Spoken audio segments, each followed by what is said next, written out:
in this case the mass or the mass density is along the surface of the system rather than along the length of the system. So here I am going to take another case. Let us say we have a disk here. Let us say radius of the disk is r here. Again, in this case, since the mass is distributed across the surface, in the previous case mass was along the length, here mass is along the surface. So in this case we are going to take surface density of this disk. So let us say the surface density, generally represented by sigma, is given as, let us say, k into r square. What is k here? So k is some constant here. What is r here? So r is distance of any point from the center of the disk. So how we are going to apply the method of integration here to calculate the total mass here? So in this case what we can do is, first we have to select a very small differential portion or a very small portion. Let us say that small portion we are taking as is a ring whose radius is r and the thickness of that ring is given as dr here. So here we can see that the mass of this ring is across the total surface of the ring here. What is the area of this small portion of ring? So to learn this concept of how to calculate the area of this ring, if we make a small cut here, let us say, and if this ring is expanded, then this ring will become a rod, smaller rectangular portion. just smaller rectangular. And this rectangular portion will have a length of 2 pi into r. Oh, that is the circumference Of the smaller ring. And the thickness is the length of this side, that is dr. So we can see that this is a simple rectangle whose one length is 2 pi r and the other length is length of the end is dr. So what is the area of a rectangle? You already know the area is length into thickness or width. So here the area of this small portion can be written as 2 pi r into dr. Sigma here was mass per unit area, that is mass in unit area, and this represents area of this portion. So we can now write mass of this portion dm as sigma into dA here. Area into density. This is the surface density or mass per unit area, and this is the area of this small portion here. So this will give us mass of that smaller portion that we have taken as our element here. So what is the total mass? So we can integrate, or we can say that we are summing all the smaller masses of the elements that we have taken here. And similarly we have to integrate this term also. Now let us put the value of sigma and area here. So sigma k as a constant, we can take it out. It is r square 2 pi r into dr. So 2 pi again is a constant here. So actually the variable which is here is now r.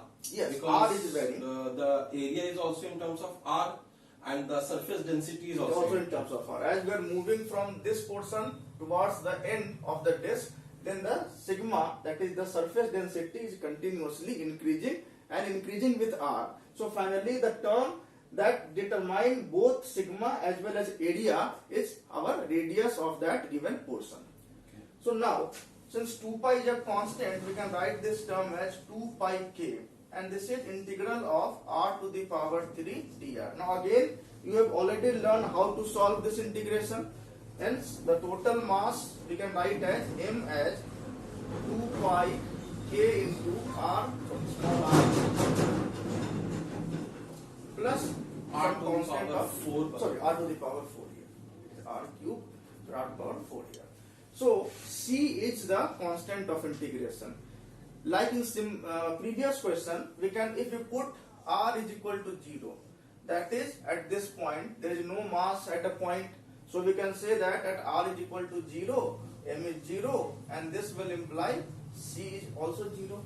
So this is exactly same as we studied in mathematics, that there is a family of curve. Yes. But the exact curve which we are talking about passes through 0, 0. Yes. So we'll get C0. In the last class we have learned this, that this will represent family of a curve, and to specify a given curve, we have to put the value, exact value of C here, and this, in this case, the exact value of C can be calculated by using mass at this point, which is 0 here, so C comes out to be 0. In some other case, the value of C may be some other value, so accordingly the mass will change, slightly change, and that difference is because of the value of C there.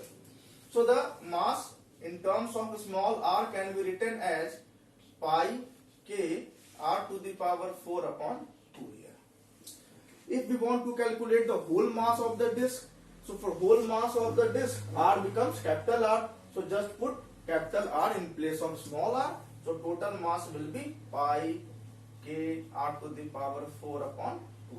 Okay. So instead of this radius, we are going to go till end, Yes. which is actually capital R. So whatever portion we have to calculate, we have to take the value of radius up to that point. To that point. So you see, this is not a difficult thing here. Whether that the case was of a rod where the mass is linearly varying, or in this case where we have taken a disk where mass is distributed over the surface. I have one more question again to Yes. disturb you, but we have seen the linear also, we have seen the area surface also. Is there volume also can be done in a similar manner? Similar manner. There is no difference. The only difference is in place of area, we have to take the volume of a small portion there.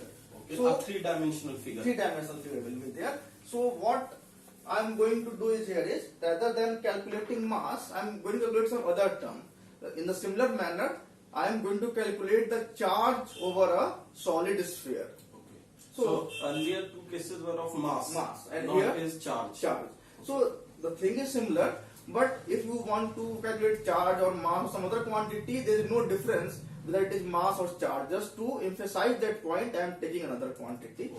So let us say we have a spherical ball here, and in this case I cannot show it in 3 dimension here, so just assume that this is just sphere and a cross section of the sphere is in the plane of the board.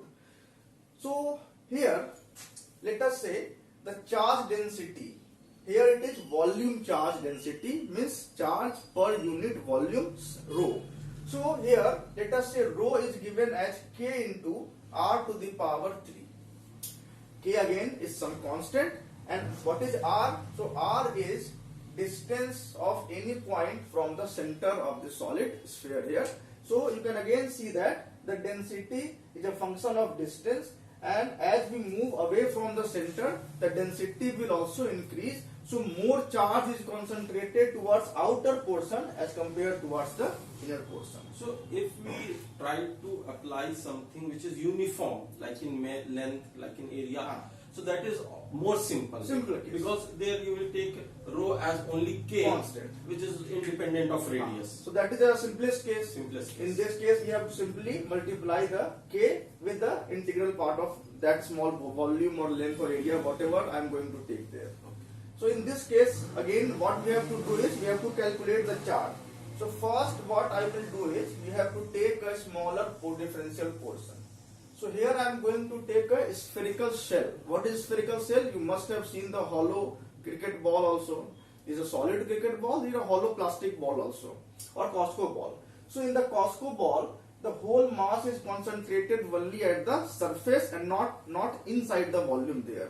So here I am assuming this to be the small portion to be a spherical shell whose radius is r and the thickness of this portion, let us say, is dr. So what we have to do first is to calculate volume of this spherical shell. I would like to again apply the concept which you have applied in the previous case.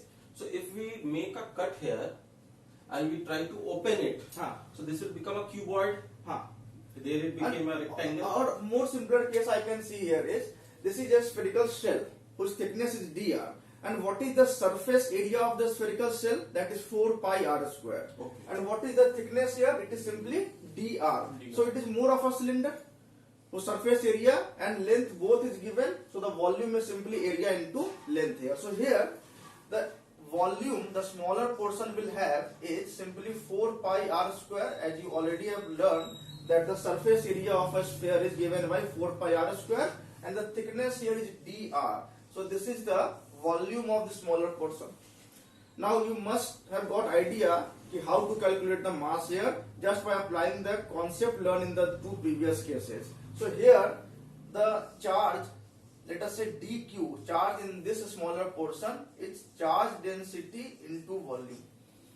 Now what is the total charge? The total charge will be sum of charges across every small portion that we can take from 0 to capital R. So let us integrate this equation. Now what is the value of rho here? The value of rho is kr cube into 4 pi r square dr, and we can integrate this. Since 4 pi is again a constant, we can write this 4 pi into k integral r to the power 5 dr.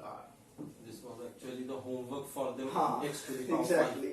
5. And this is exactly the question that were given to you. So now you can exactly correlate the question given in the previous class and the application part of that integral here. So here the integration, as you already know, is r to the power 6 upon 6, and again there will be a constant of integration. It is the value of total charge here. Again, if we put the value of r as 0, so at that point there is no charge, so we can write q is 0, c comes out to be 0, and then q is simply, we can write this as 2 pi k upon 3 r to the power 6. And if we have to calculate charge over all the volume, that is up to a radius, let us say it is capital R, then just put the value capital R in place of small r, and that will come out to be 2 pi k upon 3 r to the power 6 here. Okay, so in all these three examples, we are getting c equal to 0. Is it true for any case, or here we have taken such situation where c is coming 0? No, we can take some other case also where the value of c will comes out to be different, and I am going to give you one such case where the conditions will be slightly different from what we have learned here, and that condition is also very common and very frequently encountered with also. So here you have already learned in the previous lectures that